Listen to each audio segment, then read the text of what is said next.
ചെയ്യണം ഇങ്ങനെ എല്ലാം പറഞ്ഞു വിട്ട് ഞങ്ങളൊരു ദിവസം ഞാൻ പറഞ്ഞു നമുക്ക് വേറെ ഹോസ്പിറ്റലിൽ മാറി നോക്കാമെന്ന് പറഞ്ഞ് അവിടെ ചെന്നു. ഞങ്ങളുടെ എല്ലാ ഹിസ്റ്ററിയും പറഞ്ഞു കഴിഞ്ഞപ്പോൾ ഡോക്ടർ പറഞ്ഞ് നോക്കട്ടെ, ഇത് ഓപ്പറേഷൻ ചെയ്യേണ്ടി വരും, എന്നാലും നിങ്ങൾ ഡയലേറ്റ് ട്യൂബ് വാങ്ങിക്കൊണ്ട് വാ, ഞാനൊന്ന് നോക്കട്ടെ എന്ന് പറഞ്ഞു. ഞാൻ അപ്പം എൻ്റെ അമ്മയോട് പറഞ്ഞു, അമ്മയെ ഉടമ്പടി എടുത്തപ്പോൾ ഞാൻ ചോദിച്ചിട്ടുണ്ട്, എൻ്റെ സഹനത്തിലും ദുഃഖത്തിലും എല്ലാ സന്തോഷത്തിലും എല്ലാം അമ്മ കൂടെ ഇരിക്കണേ എന്നും പറഞ്ഞ് ഞാൻ കണ്ണടച്ചു. എൻ്റെ ജവമാല ഞാൻ എവിടെ പോയാലും ജവമാലയും കാശ് രൂപമാണ് എൻ്റെ പേഴ്സിന് മുമ്പേ വയ്ക്കുന്നത്. ഞാനെടുത്ത് കണ്ണടച്ച് പ്രാർത്ഥിച്ചു. എൻ്റെ ഹസ്ബൻഡ് ട്യൂബ് മേടിക്കാനായിട്ട് പോയി.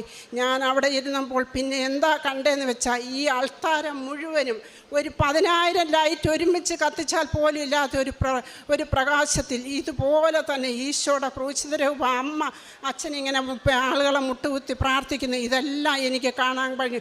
എനിക്ക് തോന്നി ഇതെന്തുവാ, ഇത് കൃപാസനമാണോ? എനിക്ക് പരിസരബോധം പോലും ഇല്ലാതെ എൻ്റെ ഭർത്താവ് വന്ന് എന്നെ തട്ടി വിളിക്കുമ്പോഴാണ്